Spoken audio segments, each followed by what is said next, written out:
La France est entrée en hibernation, les difficultés de circulation s'atténuent, plusieurs villages dans le sud-est restent isolés. On a retrouvé les 6 skieurs parisiens disparus dans le Vercors, ils sont sains et saufs. La compagnie financière Paribas sera la 2e entreprise privatisée. Le prix de l'action est fixé à 405 francs. Le projet de réforme du Code de la nationalité sera remodelé. Satisfaction au CDS et chez les socialistes. Le Front National dénonce une nouvelle reculade.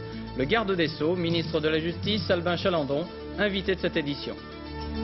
Aujourd'hui, 15 janvier 1987, nouvelle journée de détention pour les otages français au Liban. Marcel Fontaine, Marcel Carton, Jean-Paul Kaufmann, Jean-Louis Normandin d'Antenne 2 n'ont toujours pas été libérés et toujours pas de revendication de l'enlèvement de Roger Hawk.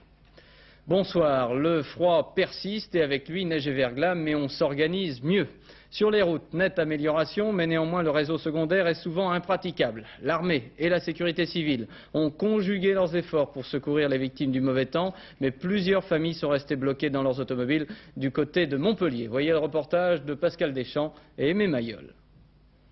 Il y a longtemps que vous habitez ici? On y est né alors. On y est né. De mémoire de Fabrégois, on n'avait jamais vu ça. La rue principale encombrée de camions et des dizaines de routiers et d'automobilistes bloqués ici pendant 2 jours par les congères. Là, on sait qu'a été déclenché, bon, c'est très bien, mais On n'a pas vu. c'est inexistant, quoi. C'est ici la bonne volonté des gens qui l'a fait, quoi. Oui, heureusement que là, on peut tirer le chapeau aux gens du village et qu'ils vont bien. Les habitants, ils étaient vraiment... Ils étaient bien, hein. Pour nourrir tous ces touristes involontaires, il a fallu réquisitionner la cantine de l'école. Tous ont pu être hébergés chez l'habitant. Ici, un couple de retraités a accueilli un autre couple de retraités surpris par la neige sur la route des vacances. On se met à leur place, hein, si on était chez eux là-bas et qu'on soit en difficulté aussi. Hein. Ben, enfin, on est assez hospitalier pour pouvoir quand même... C'est avec plaisir qu'on l'a fait. Vous nous avez fait plaisir. Hein. Et puis nous irons au boulot cet été. Parfaitement. Nos 2 retraités ont pu reprendre la route en fin d'après-midi. La nationale a été dégagée. Mais les élus ne comprennent pas pourquoi leur commune est restée isolée 24 heures. On peut dire que pratiquement nous avons vu des secours qu'à partir d'hier au soir. Alors que nous nous sommes réveillés, si vous voulez, mercredi matin avec de la neige et que les difficultés ont commencé dès mercredi matin. On a porté d'abord notre effort sur les nationales, maintenant on passe au réseau secondaire, ce sont des priorités. Le problème, si vous voulez, on n'a pas assez de lames de chasse-neige dans ce département, et tous nos moyens sont engagés, on a fait venir des moyens supplémentaires du département de l'Aude, les autres départements ont les mêmes problèmes que nous, donc on n'a pas de moyens disponibles. Ce soir, la confiance est revenue. Le système D a repris ses droits. Restent quelques villages isolés qui devraient être dégagés rapidement s'il ne se remet pas à neiger. Lui, j'ai pas le premier luxe, hein.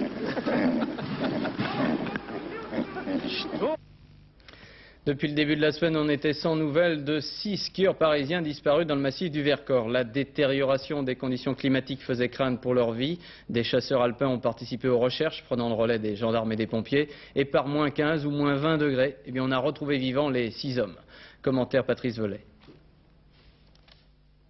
6 nuits en montagne, dans le froid et la neige. Et enfin, cet après-midi, des retrouvailles avec des familles qui n'y croyaient plus.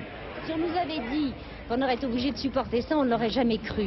Et on n'a pas souffert, on n'a pas vraiment souffert. Il a fait froid, mais on a très bien supporté. Où avez-vous trouvé des refuges? On a dormi 2 nuits dehors. Et on a trouvé avant-hier soir une cabane qu'on a un petit peu forcée. Heureusement, très gentiment, le propriétaire avait laissé la porte ouverte et du bois. Et on a pu chauffer. Certaines nuits ont été difficiles. En particulier, les nuits ont été difficiles. Certaines nuits ont été difficiles. Dehors, c'est qu'en fait, on a construit une pelle, des murets pour se protéger du vent. Mais néanmoins, on avait quand même de la neige au lever, 15 cm de neige sur nous. Mais on s'est organisé pour faire du feu et donc ça s'est passé dans les meilleures conditions possibles. Les 6 fondeurs avaient entamé samedi dernier une traversée du Vercors. Depuis lundi, plus de nouvelles. Perdus dans le brouillard, bloqués par la neige, ils attendaient une meilleure météo. Pour les retrouver, sauveteurs, chiens, hélicoptères, 4 jours de recherche infructueuse. Hier soir, 3 des 6 fondeurs ont quitté l'abri. Vers midi aujourd'hui, ils ont rejoint un village. Quelques indications et les sauveteurs ont rapidement retrouvé leurs compagnons. Un dénouement heureux, mais une aventure qui, pendant 5 jours, a mobilisé plus d'une centaine de sauveteurs dans le massif du Vercors. Le froid a fait de nouvelles victimes. À Villejuif, un clochard, un garçon de 19 ans, employé de ferme, mort dans le département de la Loire. En Gironde, un couple d'Anglais asphyxiés dans leur caravane. En Ardèche, un conducteur de chasse-neige écrasé sous son engin. La nuit dernière, 15 000 personnes à Évry, la préfecture de l'Essonne, ont été privées de chauffage à la suite d'une panne de la chaufferie centrale. Les personnes les plus démunies sont accueillies dans les centres d'hébergement, près de 400 personnes ainsi à Marseille. Et la mosquée de Paris va ouvrir ses portes aux sans-abri.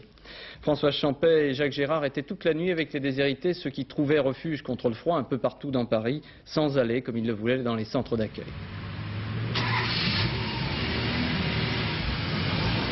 La misère sans visage. Et où est-ce que vous allez dormir ce soir? Vous restez là? Oui. Et on vous laisse dormir dans la gare? Ah, pas dans la gare, moi je reste pas dans la gare, moi je vais dehors. Vous allez où? Dehors, là, écoutez, là. Dehors sous la neige? Oui. Mais vous avez pas peur d'avoir trop froid? Non, bien sûr. Et puis quelque part dans la nuit, sur les bords de Seine, sous le périphérique, un peu de lumière. 2 copains, chômeurs tous les deux. Un petit couloir, sans eau, sans électricité, juste une gazinière. Il fait -10 et pourtant. Ah, et voilà. C'est notre temps. Où est-ce que vous dormez? Là-bas. Du côté.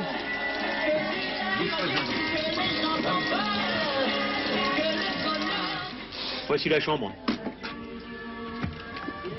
Et ça, c'est des vêtements qu'on récupère. Qu'on récupère, quoi. Des fois, on nous en donne. Et comment vous faites pour vous réchauffer la nuit, pour pouvoir dormir? Eh ben, généralement, on fait un petit feu dehors, s'il y a du bois dans les tas. Jusqu'à minuit, 1h du matin. Quand on est bien chaud, on va au plume, c'est la couverture. C'est pas évident, mais enfin... Sinon, il y a un petit coup de ça aussi, qui nous fait du bien, mais enfin... Ah ouais, ça, c'est souvent. Ouais. Toutes les mairies d'arrondissement s'étaient mises en 4 la nuit dernière pour accueillir et orienter les sans-abri vers des centres d'accueil. Les commerçants du quartier avaient même fait un geste, quelques poulets rôtis et puis des petits fours. Il ne manquait que les invités, demain peut-être. Malgré toute cette bonne volonté, à l'heure du dernier métro à Saint-Germain-des-Prés, les places sont chères sur les bancs, l'ultime refuge des sans-domicile. Parmi eux, ceux qui sont arrivés trop tard dans les centres d'hébergement, ceux que la pudeur empêche d'avouer leur détresse, ceux aussi qui refusent de se plier à la discipline exigée dans certains lieux d'accueil. Pour cela, il n'y a pas une bouffée de chaleur sortie du ventre de Paris qui se perde. Sur cette vague de froid, un dernier détail pratique. Les usagers de gazole vont peut-être connaître des jours meilleurs. Ils vont avoir à leur disposition du gazole utilisable par -18 degrés. Les compagnies pétrolières s'y sont engagées. Voyez le reportage de Philippe Dumez et Michel Alikoff. Le gazole en France doit pouvoir être utilisé jusqu'à -12 degrés. C'est mieux qu'en Espagne, mais moins bien qu'en Allemagne. S'il fait plus froid comme en ce moment, les chauffeurs sont donc obligés d'utiliser le système D. Sinon, il faut mettre 5 à 10% d'essence ordinaire dedans. J'ai mis l'antigel dans le réservoir. Pas de publicité, mais j'ai mis ça. Et ça marche bien. Ouais, impeccable, ouais. Il y a beaucoup de camions qui gèlent en ce moment. Bon, en ce moment, ouais. C'est dû à quoi, ça? Bah, du gasoil, l'air, des bouteilles mal purgées, enfin. Actuellement, je roule à 15% d'essence ordinaire que je mets dans mon camion. Et ça pose des problèmes au point de vue injection et de la pompe. C'est-à-dire qu'au printemps, mon patron va avoir des problèmes d'injection et il aura peut-être, compte tenu des réparations qui sont très chères en France, entre 15 et 20 000 balles de réparation sur l'injection de mon véhicule. Le mélange essence-gazole n'étant pas conseillé pour la mécanique et après quelques accidents, les compagnies pétrolières ont mis en place progressivement et peut-être un peu lentement un produit plus performant. Nous avons mis maintenant en place dans 300 stations dans les 4/5e du territoire français un gazoil spécifique dont vous voyez l'annonce dans une affiche qui correspond à une norme syndicale beaucoup plus sévère que la norme qui est à 12 degrés de température limite de filtrabilité. Attention, il n'y en aura pas partout et encore faut-il espérer que la température ne tombe pas en dessous de -18 degrés. À la RATP, conclusion d'un accord salarial, mais conclusion entre la direction et les syndicats FO Encadrement, autonomes toutes catégories, CFTC et indépendants. FO Exécution a demandé un délai de réflexion, mais la CGT, la CFDT et la CGC ont repoussé cet accord à la RATP. La deuxième entreprise française à être dénationalisée par le gouvernement sera la compagnie financière Paribas. La commission de la privatisation a fixé à 17,5 milliards de francs la valeur minimum de Paribas. Le prix de l'action à l'unité sera de 405 francs. Monsieur Balladur, le ministre de l'économie, espère un même succès que pour Saint-Gobain. Explication Nicolas Jacobs, Michel Levasseur. Madame, Monsieur, nous avons le plaisir de vous accueillir chez l'un des plus prestigieux groupes bancaires et financiers du monde. On ne résiste pas à une invitation aussi aimable. Nous sommes donc entrés. Première constatation, la publicité n'a pas menti. Ce sont les plus beaux bureaux de Paris. Le style est cossu. Paribas a les moyens. Ici, on est d'abord banquier, avec la banque Paribas, la compagnie bancaire et le Crédit du Nord. Financier ensuite, au 8e rang mondial. Financier industriel, enfin, avec une présence dans 600 sociétés. Les résultats sont confortables. Paribas pèse 591 milliards de francs et réalise 1,6 milliard de bénéfices. Dans l'ambiance feutrée qui sied à une institution centenaire, on chuchote que la privatisation n'est en fait qu'un retour à la normale. Le véritable changement, c'est la perspective de vivre bientôt avec près d'1 million d'actionnaires. Un public très large que Paribas n'a pas vraiment l'habitude de fréquenter. Il faut pouvoir s'adresser à un nombre très important de gens qui ont choisi ou qui auront choisi de devenir propriétaires, actionnaires de l'entreprise. Il faut donc savoir communiquer avec eux et mettre au point une politique de communication sans doute radicalement différente de ce qui a pu être fait dans le passé. Les nouveaux actionnaires paieront 405 francs chaque action, un prix jugé attractif. La valeur minimum de Paribas étant fixée à 17,5 milliards de francs. 20% du capital sera détenu par un noyau d'actionnaires stable, chargé d'assurer la pérennité de Paribas. 20% iront à des étrangers, 50% seront répartis dans le public, les 10% restants seront attribués au personnel de Paribas. La vente commencera lundi prochain et se terminera le 31 janvier. La monnaie américaine, le dollar, s'échangeait à 6 francs 14 aujourd'hui. Le dollar donc stabilisait sa baisse, mais les remous monétaires inquiètent notamment les Allemands et le Japon qui dénoncent le laisser-aller monétaire américain. Ce fut une semaine difficile après le réaménagement monétaire et la réévaluation du mark. Alors question Philippe Sassier, pourquoi la cohésion des monnaies est-elle indispensable? Parce qu'elle est un petit peu à l'Europe ce que les règles du jeu sont au football. L'équipe européenne, 12 joueurs de poids, de taille, de caractères différents, a l'ambition de créer un marché unique de 320 millions de consommateurs. Dès lors, nous sommes contraints de nous ressembler de plus en plus après des siècles de querelles et de guerres. L'Europe de la monnaie nous oblige à un esprit de famille européen qui a des politiques économiques pas trop différentes. Le SME, système monétaire européen, exige une discipline qui a conduit les Français à la rigueur de 1983 et à garder l'œil sur les prix et les salaires. Le SME apparaît parfois, c'est vrai, comme un carcan. Mais les gros sous de son mécanisme compliqué constituent aussi les rouages de l'ambition européenne, d'où les déclarations de François Mitterrand hier: si le SME échoue, l'Europe échouera, d'où celle d'un membre du cabinet Balladur qui confiait ce matin: le SME est aussi important que la défense nucléaire. Voilà pourquoi la stabilisation du dollar, dont la chute menace le SME tout entier, semble à certains pays dont la France un objectif prioritaire. Jacques Delarosière a été nommé gouverneur de la Banque de France. Il succède à Michel Candesu, qui vient d'être élu directeur général du Fonds monétaire international. Les 12 pays de la communauté européenne se sont mis d'accord hier soir à Bruxelles sur d'éventuelles mesures de rétorsion économique contre les États-Unis, des mesures qui seront appliquées si les Américains imposent de nouvelles taxes sur des produits européens. Le Conseil d'État a annulé les élections régionales du 16 mars 1986 en Haute-Corse. Le bureau de l'Assemblée de Corse est annulé en conséquence, indique également le Conseil d'État. L'hebdomadaire L'Express, ce numéro-ci. L'hebdomadaire L'Express publie ce qu'il appelle des révélations sur un scandale, la vente d'armes françaises à l'Iran, vente d'armes déjà dévoilée par la presse de la Manche en son temps. Un rapport du contrôle général des armées au ministre de la Défense analyse le trafic organisé vers l'Iran par la société Lucher. L'Express met en cause Charles Hernu qui aurait laissé faire. Monsieur Hernu s'étonne de cette agitation. Commentaire Roland Sicard. En 3 ans, le trafic aurait porté sur 450 000 obus partis du port de Cherbourg. Des armes transportées par des navires battant pavillon de complaisance. Destination officielle, le Portugal, le Brésil, la Thaïlande, la Yougoslavie. Seulement, les obus ont en fait pris la direction du port de Bandar Abbas, en Iran. La preuve, elle se trouve sur un telex des contrôleurs de la Lloyd qui assuraient les navires. La destination véritable y est inscrite noir sur blanc, Bandar Abbas. Le montage de l'opération a été réalisé par une société spécialisée dans le commerce des armes, Lucher. C'est elle qui fournissait les faux certificats attestant de la destination officielle des armes. Mais un trafic de cette importance n'a pu que difficilement se faire sans que le gouvernement en ait connaissance. Pourtant, Charles Hernu, le ministre de la Défense de l'époque, a toujours démenti. Il n'y a jamais eu, tant que j'étais ministre de la Défense, d'autorisation donnée par le gouvernement pour ces exportations. Alors, est-ce que cela exclut de possibles trafics d'armes, de possibles ventes d'armes? Non, il y en a eu d'autres dans le passé. Il pourra, hélas, y en avoir d'autres. Mais en ce qui concerne le ministre de la Défense que j'étais, sûrement pas.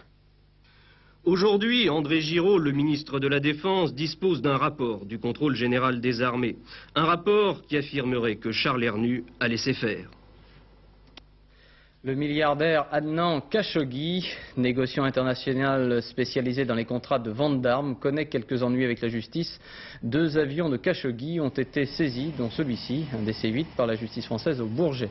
Khashoggi, qui est citoyen saoudien, évoquerait de simples problèmes de trésorerie. On a toujours eu beaucoup de difficultés, il est vrai, à comptabiliser la fortune de ce spécialiste des ventes d'armes. Le projet de réforme du Code de la nationalité fera l'objet d'un remodelage à l'issue d'une vaste consultation nationale. Cette annonce a été faite hier par M. Chalandon, le ministre de la Justice. Avant d'interroger le garde des Sceaux, qui est notre invité, il faut savoir que cette information a provoqué la satisfaction de Jacques Barrot, le secrétaire général du CDS, que le Parti socialiste parle d'une mesure sage, que les députés communistes estiment que cela constitue un nouveau recul gouvernemental et que le Front national parle de trahison et de nouvelles reculades. L'organisation SOS Racisme reste vigilante, c'est un premier pas pour elle. J'ai l'impression que le garde des Sceaux n'a rien compris à ce qui s'est passé en novembre et en décembre, et que les mêmes erreurs sont en train de se répéter. Nous avons demandé le retrait pur et simple de ce projet. Nous ne demandons pas qu'on le renégocie, nous sommes contre toute réforme du Code de la nationalité. M. Chalandon devrait bien regarder sa loi. Parce qu'aujourd'hui, par le Code de la nationalité, il y a une procédure qui est la plus belle qu'on puisse avoir pour un jeune. C'est que c'est lui qui choisit. En acceptant de faire le service militaire dans l'armée française, il choisit la nationalité française. On voit donc que c'est la plus belle des mesures de ce point de vue-là, pour ce qui tient à cœur à M. Chalandon. Pourquoi faire autre chose? Pourquoi réformer? C'est la question que nous avons toujours posée. On ne nous a pas répondu. Donc, je crois que nous avons raison de ne pas demander de réforme. Monsieur Chalandon, bonsoir. On dit de vous, vous êtes pragmatique. Alors c'est un recul, un retrait, une pause? Oh, ce n'est pas un recul, c'est une opération sage. Bon, le gouvernement a respecté les engagements pris par la majorité, le 16 mars, qui comportait une réforme du Code de la nationalité. Le texte qui a été élaboré est un compromis entre les différentes tendances de la majorité. Bon. Eh bien, ce texte pourrait être voté, je pense, par l'Assemblée nationale. Mais j'ai constaté qu'il a suscité une opposition très forte de la part de ce qu'on peut appeler des autorités morales. Notamment l'Église. Religieuses. Notamment l'Église, mais aussi beaucoup d'associations qui ont pour objectif de défendre des valeurs. Bon. Alors, il s'agit d'une affaire qui, sur le plan du nombre, représente peu de choses. C'est très peu de Français qui sont concernés chaque année. Mais sur le plan, je dirais, des principes, c'est une affaire de très grande envergure, parce que c'est tout le sens de l'appartenance à la nation qui se trouve en cause. Alors, c'est comme ça que je conçois les choses, c'est-à-dire c'est une volonté de redonner plus de force au fait d'être français. Mais il y a quelque chose qui vient un peu ternir, c'est l'idée de se servir de ce texte pour faire une politique d'exclusion, de fermeture à l'égard des étrangers. Et c'est là, à mon avis, dans cette ambiguïté que réside aujourd'hui ce débat très vif qui s'est engagé dans le pays. Alors, la question de SOS Racisme était nette. Pourquoi changer? Au fond, ceux qui font leur service militaire, ils choisissent à ce moment-là. Ce n'est pas vrai. Ce n'est pas vrai. Contrairement à ce que croient la plupart des gens, la loi actuelle n'est pas une loi libérale. Elle ne crée pas une situation stable pour le jeune étranger qui vit sur notre sol et qui va devenir français. À tout moment, pendant toute sa vie, la loi actuelle rend possible le retrait de sa nationalité. Oui, monsieur Chalandon, vous avez peut-être entendu une situation qui n'est pas satisfaisante. Vous avez peut-être entendu monsieur Raymond Barre à l'heure de vérité. Je vais répondre jusqu'au bout. Vous parlez du service militaire. Moi, je peux vous dire que j'ai fait faire une enquête et qu'actuellement, 80 à 90% des jeunes Algériens, par exemple, ne font pas leur service en France et, soi-disant, vont le faire en Algérie. En réalité, ils ne vont pas le faire. Ils vont en Algérie, mais ils ne font pas leur service. C'est un moyen de ne pas faire le service militaire et de se dérober à l'obligation que représente le service militaire quand on est français. Bon. Alors ça, c'est une situation qui est malsaine. Et il faut certainement faire quelque chose. Moi, je pense que la situation actuelle ne donne pas les garanties que l'on croit à l'étranger qui va devenir et qui veut devenir français. C'est pourquoi je crois qu'il est bon qu'il y ait une déclaration, une manifestation de volonté et que... Là-dessus, vous ne changerez pas. Vous pensez qu'il faudra aller manifester sa décision? C'est mon sentiment, mais que ça ne doit être que cela. Et qu'à partir du moment où un étranger vivant sur le sol français, un jeune, veut être français, il ne faut pas lui opposer quoi que ce soit pour qu'il le devienne. Alors vous souhaitez... Pour ne pas mélanger la politique à l'égard des étrangers, une politique que certains souhaiteraient voir une politique de fermeture, ce qui n'est pas mon cas, et le fait de vraiment manifester la volonté d'être français. Vous souhaitez une vaste consultation. Est-ce que ça veut dire que c'est un texte qui passera à la session parlementaire prochaine, ou est-ce que c'est quelque chose que l'on ne doit pas traiter en termes d'enjeu électoral, comme disait Raymond Barre, et donc que vous remettez à une autre législature? Écoutez, c'est une affaire qui a une telle ampleur que si la Constitution le permettait, je pense qu'elle devrait donner lieu à référendum. Bon, ce n'est pas possible. Ça serait un peu risqué, bon. Ça serait... Alors actuellement, j'ai l'intention, effectivement, devant cette opposition très virulente de beaucoup de gens dignes d'être respectés et de voir leur position prise en considération, de procéder à une très vaste consultation avec tout le temps nécessaire. Alors, à l'issue de cette consultation, je dirai au gouvernement ce que j'en pense. C'est-à-dire, est-ce que ce texte doit être maintenu? Est-ce que ce texte ne doit pas l'être? Est-ce que ce texte doit être amendé, perfectionné? Je ne peux par conséquent pas me prononcer à l'avance. En ça, cette consultation n'aurait pas d'intérêt. Tout ce que je peux dire, c'est que j'ai déjà reçu SOS Racisme, que nous avons vu tout à l'heure, et que, à la suite d'une rencontre très sympathique, j'ai été amené à modifier le projet de loi qui avait été fait à l'époque pour tenir compte de ce qu'ils m'ont dit, des problèmes qu'ils ont soulevés. Bon, qu'ils soient comme moi, au lieu de prendre une position raide en disant purement et simplement le retrait, qu'on continue à regarder les choses et que si on s'aperçoit que la législation actuelle, en réalité, est ambiguë, dangereuse par certains côtés, dans leur intérêt, à eux, ces jeunes étrangers qui veulent devenir français, eh bien, qu'on essaye de l'améliorer et de trouver ensemble une solution qui satisfasse tout le monde et qui permette de répondre, je crois, à une exigence nouvelle dans la société française. C'est une conscience plus aiguë peut-être qu'il y a 10, 20 ou 30 ans de notre identité nationale, de notre personnalité. Et être français, c'est quoi? C'est pas seulement être sur le territoire français. Autrefois, le territoire, on était agressif, on voulait l'augmenter, c'était des guerres, etc. C'était ça, avoir le sentiment de sa nationalité. Aujourd'hui, c'est pas ça, c'est autre chose. C'est la conscience d'une culture et la volonté, surtout, de vivre ensemble dans une communauté et de participer à une certaine culture. Bon, eh bien, il faut, je crois, marquer cela. Plus généralement, M. Chalandon, est-ce que vous êtes de l'avis de Raymond Barre qui pense que les Français ont une overdose de réformes et qu'il faut faire une pause, qu'il faut attendre un petit peu? Je crois que les Français, d'abord, n'aiment pas le changement. Alors, il ne faut pas les brusquer. Tout gouvernement, dans le cadre de l'alternance politique, qui est quand même souhaitable pour faire avancer les choses, arrive avec naturellement un programme, une volonté de transformation. Bon, alors, les Français aiment évoluer lentement. Bon, et bien peut-être qu'il faut ralentir un peu le rythme. En tout cas, je crois qu'il faut certainement expliquer davantage. Nous avons fait beaucoup de choses en 9 mois. Moi, j'en ai fait beaucoup. Je rappelle qu'en outre, j'ai la charge d'essayer de faire fonctionner mieux la justice et qu'à soi seul, ça suffirait à m'occuper tous mes jours. Mais il faut certainement mettre davantage dans le coup les Français pour leur faire accepter ce que nous voulons faire. Merci, Monsieur le ministre. ministre. Je rappelle ce qu'ils nous ont demandé de faire en votant pour nous. Merci, Monsieur le Ministre. La police judiciaire a démantelé un très important réseau de trafic d'héroïne en région parisienne. La drogue transitait par les ports hollandais. 4 kilos d'héroïne ont été découverts dans le 18e arrondissement. Une douzaine de personnes ont été interpellées. La police espagnole a arrêté à Madrid ce matin 6 personnes soupçonnées d'appartenir au Commando Madrid, commando responsable des attentats les plus meurtriers de l'organisation indépendantiste basque ETA militaire. Commentaire Thierry Calmette. Au ministère de l'Intérieur espagnol, on crie victoire. Ce matin, dans cet immeuble, 6 membres de l'ETA militaire, faisant partie du Commando Madrid, ont été arrêtés. La police a forcé la porte. 3 hommes et 3 femmes se sont rendus sans résistance. Les spécialistes antiterroristes ont également trouvé au moins une cache logistique du commando. Là, tout était prêt pour l'exécution de nouveaux attentats, explosifs, matériel divers, voitures peut-être destinées à être piégées. Le commando a tué 20 personnes et fait 60 blessés à Madrid l'an dernier. Le 21 juillet, le ministère de la Défense était attaqué à la roquette anti-char et plusieurs voitures piégées sautaient simultanément.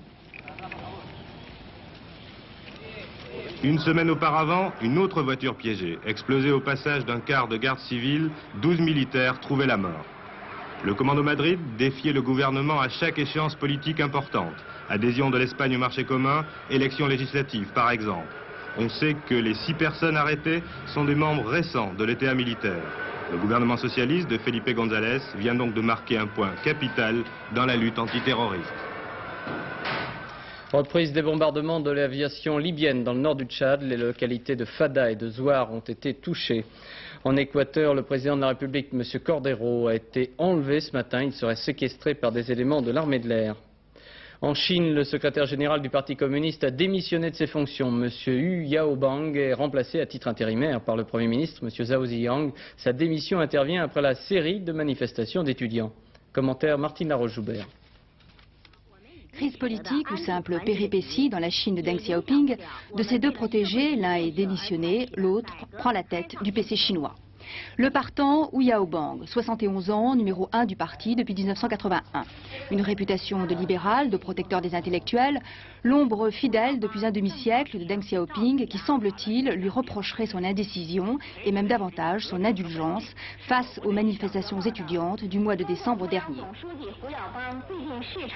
Depuis aujourd'hui, à la tête du parti, le Premier ministre Zhao Ziyang, 68 ans, un homme à poigne, dit-on, mais aussi un gestionnaire moderne et pragmatique. Partisan des réformes économiques en Chine, souvent en déplacement à l'étranger, Zhao Ziyang semble favorable à la poursuite d'une politique d'ouverture à l'Occident, mais une ouverture économique et non idéologique. C'est peut-être la conclusion des manifestations de décembre, poursuite des réformes économiques, mais mise au pas des débats politiques. Sport, voile, New Zealand a obtenu sa première victoire dans la finale des prétendants de la Coupe de l'Amérique en battant les Américains de Stars and Strip. Ces derniers mènent par 2 victoires à 1. Basket, la Coupe des clubs champions. Orthez a été battu en Yougoslavie à Zadar, 70-64. Orthez reste le premier de sa poule. Voici les 2 derniers paniers de ce match. Prochain match pour Orthez contre Kaunas, le club soviétique. Dernier panier pour Orthez et pour Zadar. Voilà, 70-64. 14e étape du rallye Paris-Dakar, une étape dite de navigation. Les motards ont eu beaucoup de mal. Hubert Auriol a été très nettement le meilleur et prend la tête du classement. Cyril Neveu s'est un peu égaré. La journée a été marquée par l'accident d'Hubert Rigal, le pilote de l'auto Mitsubishi. Vatanen conserve la tête du classement auto sur Peugeot 205. Dominique Leglou, Gérard Derlet et Pierre Le Petit pour Antenne 2 suivent ce Paris-Dakar. Ils ont le temps, au contraire des concurrents, de regarder les pays et les hommes. Ainsi, une famille de Touaregs. 25 km d'Agadez, Tarazak, un campement Touareg d'une des grandes familles, les Kéloui. Les Kéloui, une vieille famille nomade de la fin du XIVe siècle. Les Kéloui qui ont accepté contre thé et tabac notre visite à leur campement. Pour eux, aujourd'hui c'est la fête. On fête le 1er mois d'un bébé, anniversaire ici très important compte tenu de la très forte mortalité périnatale. Signe de joie, le bébé est couvert de henné. Regardez bien la manière dont ils se saluent. Le nombre de touchettes est fonction de la durée de leur séparation.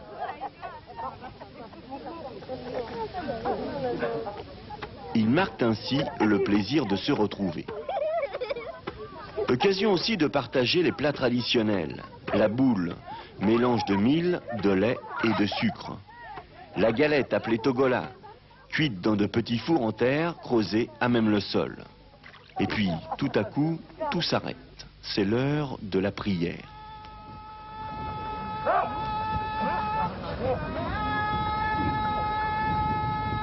L'islam est très vivant chez les Touaregs, comme d'ailleurs dans le reste du Niger. Il suffit pour s'en convaincre de lire le seul panneau existant sur l'aéroport d'Agadez. Le cheptel, c'était la seule richesse de la tribu. Or, en 1973, elle a été victime d'une terrible sécheresse. Subsistent aujourd'hui quelques ânes, 2 à 3 chameaux et quelques chèvres. Pas de quoi vivre décemment. Alors, ils se sont accrochés à l'oued, ont commencé à cultiver les jardins, devenant ainsi par la force des choses pratiquement sédentaires. Riz, blé, légumes donnent à l'oasis du milieu du désert des allures de paradis. Eux qui circulaient de point d'eau en point d'eau sont restés accrochés autour d'un seul, le dernier, celui qui leur donne encore la force de vivre. On retrouve Laurent Boussier pour la météo et de la neige. Oui et non. Nous souffrions de 2 mots, la neige et le froid. Eh bien, demain, enfin, la neige va se faire moins pesante, donc un mot de moins. Alors, il y a quand même des nuages sur la carte du temps prévu pour demain, oui. Des nuages presque partout, mais surtout le matin, des brouillards givrants. C'est la nouveauté. Attention aux brouillards givrants sur toute la moitié nord du pays. Il y a encore des nuages, mais dans la journée, nous aurons la chance de voir quelques éclaircies, surtout en habitant la Bourgogne, l'Alsace et la Lorraine, où de temps en temps, eh bien, le ciel sera un petit peu bleu. Il y aura quelques flocons de neige, mais c'est vraiment quelques petits flocons de neige résiduels. Cela dit, de la neige, il y en aura quand même. Il y en aura quand même sur les Alpes, il y en aura quand même sur le Massif central et surtout, il y en aura sur les Pyrénées où les risques d'avalanche augmentent d'heure en heure. Il est tombé 15 à 20 cm de neige la nuit dernière et aujourd'hui sur les Pyrénées, donc attention, risque d'avalanche extrêmement important. Éclaircies aussi près de la Méditerranée. Côté température, elles sont à peu près stationnaires, mais quand même en légère baisse, moins 11 à moins 10 degrés dans le nord-est, 2 petites températures positives dans le nord-ouest, 3 à Brest, 3 à Rouen, à Cherbourg, et puis 7 degrés à Lille et 8 degrés à Paris. Sur la moitié sud, c'est encore dans le centre du pays qu'il fera le moins chaud, moins 12 degrés à Limoges, moins 10 degrés à Clermont-Ferrand, et puis 2 petites températures positives, 4 à Biarritz et 5 en Corse, température quand même assez fraîche pour la saison, comme on dit. Demain sera le samedi 17 janvier, le soleil se lèvera à 8h39, se couchera à 17h22, 2 petites minutes de soleil en plus, et nous fêterons les Roselines. Merci beaucoup. J'ai juste à vous présenter le nouveau supplément du journal Le Monde, c'est les affaires, avec notamment un dossier sur TF1 et les salariés candidats au rachat. Et puis ce bilan économique et social fait également par notre confrère Le Monde, bilan économique et social 86, indispensable. Voilà, dernier journal, c'est à 22h50 avec Hervé Claude, après apostrophe. Demain à 13h, vous avez rendez-vous samedi chez vous avec Noël Malaire. À demain 20h, bonsoir, merci.